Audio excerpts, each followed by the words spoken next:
ভালো নন্দিতা। ওপাশ থেকে আওয়াজ এলো, নন্দিতা নয়, আলায়না। আমি তোমাকে জিজ্ঞেস করার জন্য ফোন করেছি যে তুমি কি 4টে পর্যন্ত ফ্রি হতে পারবে। তোমাকে নেওয়ার জন্য আমি আমার কোনো লোককে পাঠিয়ে দেব, পরে সে তোমাকে ড্রপ করে দেবে। অভিনব এক মুহূর্ত ভাবল আর বলল, ঠিক আছে, চলে আসবে।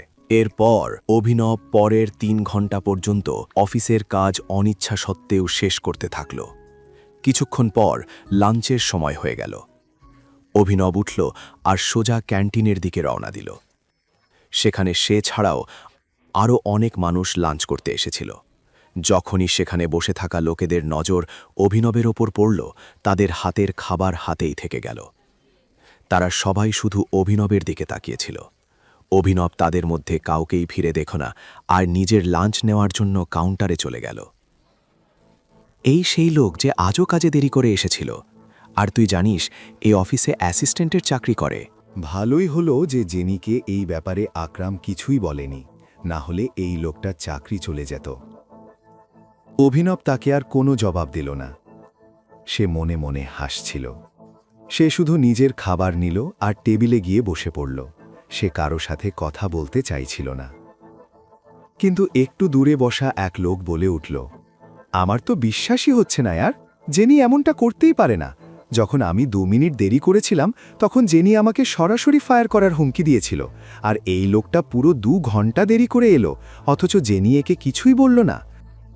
হতে পারে যে এর ম্যানেজারের কাছে এখনও খবর পৌঁছায়নি, কিন্তু এই কথা ম্যানেজারের থেকে বেশি দিন গোপন থাকবে না। আজ না হলে কাল সে এই ছেলের বিরুদ্ধে অ্যাকশন অবশ্যই নেবে। ইতিমধ্যে এক মেয়ে অভিনবকে জিজ্ঞেস করল, তুমি কি এখানে অফিস অ্যাসিস্ট্যান্টের কাজ করো? অভিনব আওয়াজ শুনতেই চিনে ফেলল যে এটা কার গলা। এটা ওর কলেজের বন্ধু কামিনীর গলা ছিল। কামিনীও এখানেই চাকরি করে।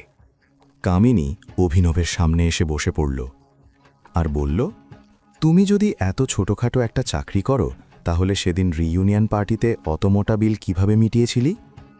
অভিনব বলল, তুমিও যদি তোমার পরের ওয়ার্ল্ড ট্যুরে যাওয়ার প্রস্তুতি নিচ্ছিলে, তাহলে এখানে চাকরি কেন করছো? এই কথা শুনতেই কামিনী এক মুহূর্তের জন্য জমে গেল। ওর মুখ শুকিয়ে গেল।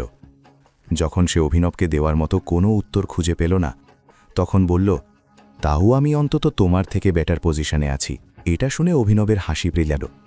সে শশার একটা টুকরো তুলল আর চিবোতে চিবোতে বলল, তার মানে তুমি সেদিন মিথ্যে বলছিলে?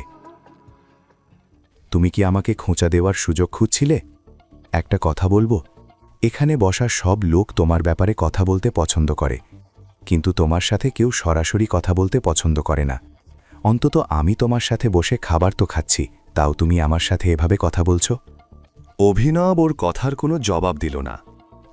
সে কামিনীকে ইগনোর করে চুপচাপ নিজের খাবার খেতে লাগল।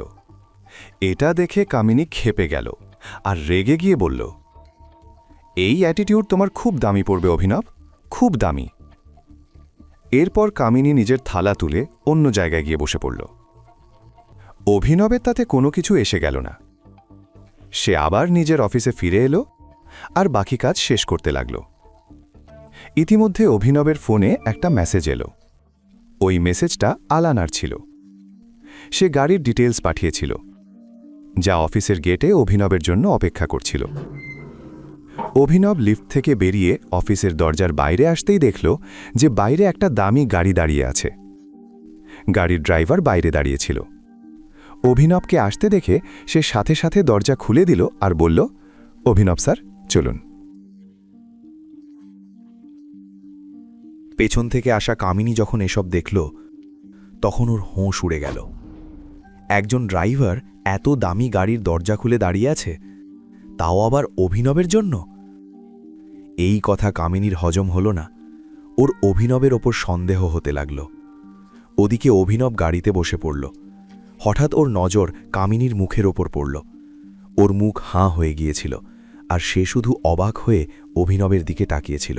ইতিমধ্যে ড্রাইভার জিজ্ঞেস করল, স্যার, মিউজিক অন করতে পারি? অভিনব হ্যাঁ সূচক মাথে নাড়ল আর বলল, কিন্তু আমরা যাচ্ছি কোথায়? ড্রাইভার বলল, অ্যালায়েন্স প্যারাডাইস। এই নাম শুনতেই অভিনবের মুখে হাসি ফুটে উঠল। ওদিকে কামিনী যখন অভিনবকে গাড়িতে করে যেতে দেখল, তখন ওর ব্লাড প্রেশার বেড়ে গেল। এখন আগে কি হতে চলেছে? এখনই পকেট এফএম অ্যাপ্লিকেশন ডাউনলোড করুন, লিংক বর্ণনায় দেওয়া আছে।